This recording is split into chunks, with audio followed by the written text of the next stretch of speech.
नमस्कार, the wire में आपका स्वागत है। मैं हूं शरद प्रधान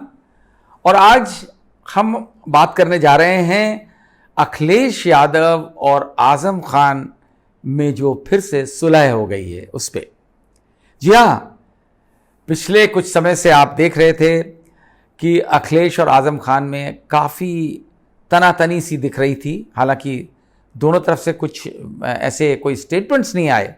लेकिन जो एक दोनों के बीच में एक प्रकार की दीवार पैदा हो गई थी वो जाहिर थी काफ़ी, और उसकी वजह भी बड़ी जायज़ सी थी, क्योंकि आजम खान 27 महीने जेल में रहे। उनके खिलाफ तरह तरह के मुकदमे दर्ज कर दिए गए उत्तर प्रदेश सरकार द्वारा, और लगभग 87-88 मुकदमे किए गए, जिनमें मुर्गी चोर और साइकिल चोरी इस तरीके के भी मुकदमे थे। लैंड ग्रैबिंग, जो एक यूनिवर्सिटी उन्होंने बनवाई थी, जौहर यूनिवर्सिटी, उसको लेकर के उनके खिलाफ चार्ज लगा दिया गया कि उन्होंने लैंड ग्रैबिंग करी है, जबकि इस तरीके की बहुत सी यूनिवर्सिटीज़ हैं, प्राइवेट यूनिवर्सिटीज़, जिनको लैंड अलॉट की जाती है गवर्नमेंट द्वारा। बहरहाल जो केसेस चल रहे थे, लेकिन आमतौर पर इस तरह के केसेस में लोगों की बेल आसानी से हो जाती है। लेकिन योगी आदित्यनाथ सरकार ने यह इंश्योर किया कि किसी भी तरीके से आजम खान को बेल ना मिल पाए। ये तो रही सरकार का उनके खिलाफ क्या रुख था उसकी बात, लेकिन एक समाजवादी पार्टी के एक फाउंडर मेंबर होने के नाते वो मुलायम सिंह के साथ मौजूद थे जब ये मुलायम सिंह ने समाजवादी पार्टी बनाई थी। तो उस नाते से ये एक्सपेक्ट किया जा रहा था कि आज की डेट में अखिलेश यादव, जो मुलायम सिंह यादव की जगह प्रदेश पार्टी के अध्यक्ष हैं, उनसे एक्सपेक्ट किया जा रहा था कि वो अपने चाचा तुल्य नेता आजम खान को छुड़ाने का प्रयास करेंगे, उनको किसी तरीके से बेल दिलवाएंगे, पूरा जोर शोर से कोशिश करेंगे। ये तो क्लेम करते रहे अखिलेश यादव की उन्होंने पूरी लीगल असिस्टेंस के लिए उन्हें सबको लगा रखा है, लेकिन जो उनकी तरफ से एक्सपेक्ट किया जा रहा था, जो आम लोग एक्सपेक्ट करते थे, और ख़ासतौर से पार्टी वाले और ख़ासतौर से आजम खान के सपोर्टर्स, कि अखिलेश यादव कभी उनका हाल पूछने जेल भी चले जाएंगे, और उनके जेल न जाने की वजह से नाराज़गी आजम खान की बहुत लाजमी थी। जब लास्ट स्टेजेस में जब जेल से छूटना ऐसा लगने लगा कि अब शायद बेल मिल ही जाए, क्योंकि मामला सुप्रीम कोर्ट तक पहुंच गया था, तब उस स्टेज में शिवपाल यादव, अखिलेश के चाचा, जिनसे उनकी काफ़ी टेंशन रहता है, दोनों में अच्छे रिलेशंस नहीं हैं काफ़ी समय से, जब से अखिलेश यादव चीफ मिनिस्टर बनाए गए थे। तो शिवपाल यादव ने मौके का फ़ायदा उठा करके वो जल्दी से पहुंच गए, और एक मैसेज ये गया कि साहब देखिए, शिवपाल यादव ने तो ज़रूरत समझी आज़म खान साहब का हाल पूछने की और उनसे जेल में जाके मिलने की, लेकिन अखिलेश यादव ने ऐसी कोई ज़रूरत नहीं समझी, ना कोई ऐसा प्रयास किया। अब क्योंकि वो रेस में पीछे रह गए, तो उन्होंने अपना एक दूत रविदास मेहरोत्रा, जो कि लखनऊ के बड़े पुराने सपा के विधायक रहे हैं, उनको भेजा। तो आज़म खान ने उनसे मिलने से साफ इनकार कर दिया, और उनका गुस्सा, अगेन मैं मानता हूं कि उनका गुस्सा जायज़ था, क्योंकि उस स्टेज में भी अखिलेश यादव स्वयं जाते तो बेहतर होता, मना भी कर देते तो भी कोई बात नहीं थी। एक बुरा वरिष्ठ नेता हैं, इतने 73-74 साल की उनकी उम्र है, बड़े वोसिफरस दमदार नेता रहे हैं समाजवादी पार्टी के, और हर वक्त मुलायम सिंह यादव के साथ वो खड़े रहे हैं। तो अगर वो थोड़ी डांट डपट भी देते तो भी अखिलेश को बर्दाश्त कर लेना चाहिए था, लेकिन वो अखिलेश यादव नहीं गया, और उनकी नाराज़गी आजम खान की बरकरार रही। और फिर मौके का फ़ायदा उठाते हुए शिवपाल यादव, जिस दिन आजम खान जेल से छूट रहे थे, वो फिर जेल के दरवाजे पे उनको रिसीव करने पहुंच गए। यहाँ फिर अखिलेश यादव पीछे रह गए, इन्होंने अगेन कोई एफर्ट नहीं किया कि कम से कम कुछ नहीं तो वहीं जाके मिल लें। तो जाहिर है कि नाराज़गी बढ़नी ही थी, और इस बात को आजम खान ने स्वयं नहीं कहा, लेकिन जब वो जेल में थे उसी दौरान उनके एक पीआरओ ने,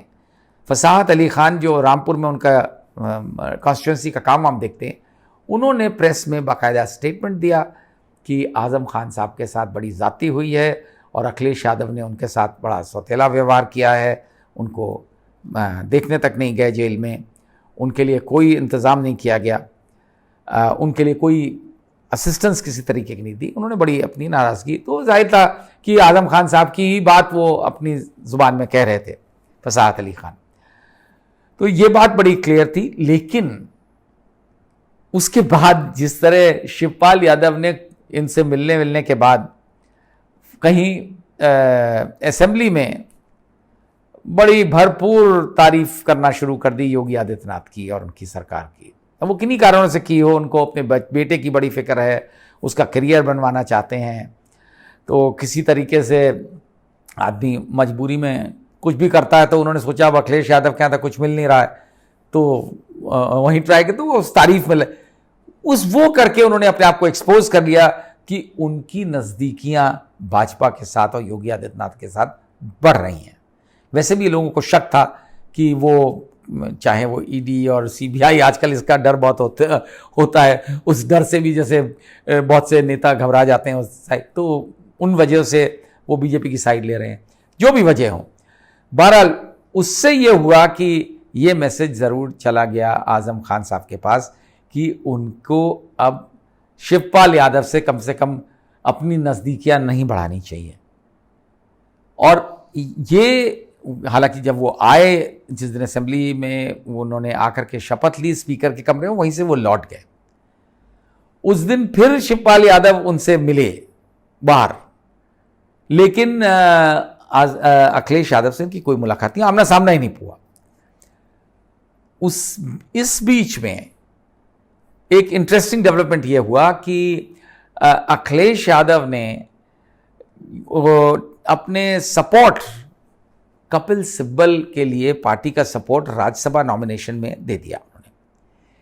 कपिल सिब्बल एक इंडिपेंडेंट कैंडिडेट की हैसियत से लड़ रहे थे, क्योंकि कांग्रेस से उनके नाते खराब हो गए थे, रिश्ते नाते ख़त्म ही हो रहे थे, और कांग्रेस में उन्हें कोई उम्मीद नहीं थी कि उन्हें फिर से राज्यसभा भेजा जाएगा। तो वो एज इंडिपेंडेंट उन्होंने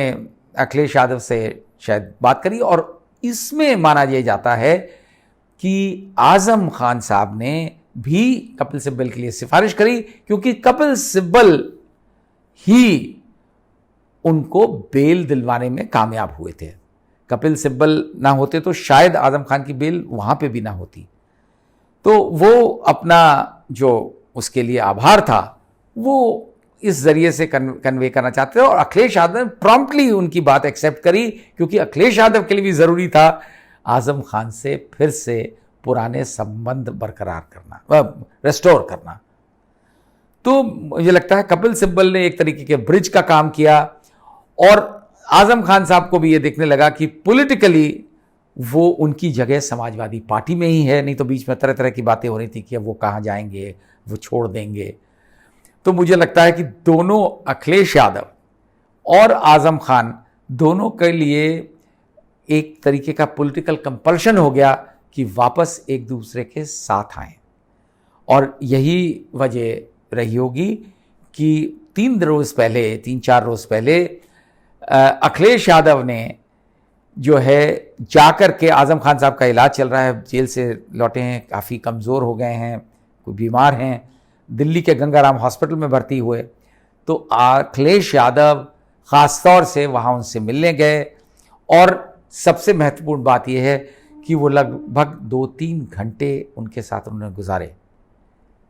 तस्वीर उन्होंने जल्दी से ट्वीट करी अपनी आज़म खान साहब के साथ, हालांकि तस्वीर तो बड़ी ब्लैंड सी थी, वो जिसे कहेंगे उसमें किसी प्रकार की वार्मथ नहीं दिख रही थी, गर्मजोशी जिसे कहते हैं जो दोनों नेताओं में होनी चाहिए, उसमें दिख रहा था कि कुछ अभी भी कहीं ना कहीं मनमुटाव है। लेकिन ये मुझे लगता है जाते ही उन्होंने तस्वीर खींच के ट्वीट कर दी थी, बताने के लिए लोगों को कि वो मिल के आए हैं, और ज़रूरी था उनके लिए ट्वीट करना। लेकिन उसके बाद अगर वो 2-3 घंटे उन्होंने गुजारे, जैसा कि बताया जाता है पार्टी के इनसाइडर्स द्वारा, तो उससे बड़ा स्पष्ट है कि दोनों में तमाम इश्यूज़ पे सेटलमेंट हो गया, और जो मनमुटाव था, मेरा ख्याल दिल का, आज़म साहब ने अपना गुबार भी निकाल लिया होगा, और फिर से दोनों की सुलह हो गई। और अब दौर उसका आ गया है कि उन्हीं के ऊपर छोड़ दिया गया है कि रामपुर की सीट, लोकसभा सीट जो आजम साहब ने ही खाली करी है, उसका बाई इलेक्शन है 23 जून को, और उसके लिए कैंडिडेट डिसाइड करना है। तो क्योंकि आजम खान का उस एरिया में बड़ा वर्चस्व रहा है, वो खुद वहाँ से 11 बार विधायक चुने जा चुके हैं उसी रामपुर से, और उनका बड़ा अच्छा होल्ड है। वो पहले शख्स थे जिन्होंने कि नवाब रामपुर की फैमिली जिनका होल्ड हुआ करता था रामपुर पे, उनको वहाँ से हराया था। उसके बाद से वो वहाँ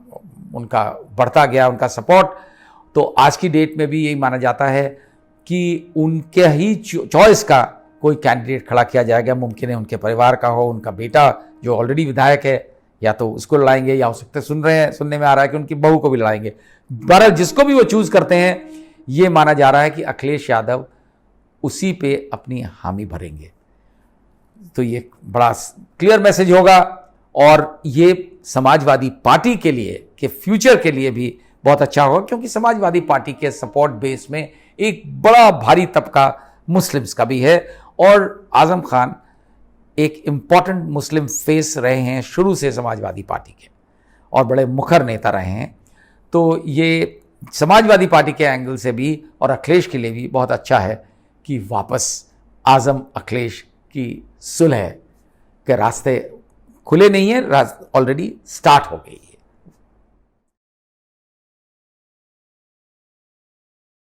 Get a sneak peek of exclusive content before everyone else. For channel members only. Memberships start at ₹89. Hit the join button below.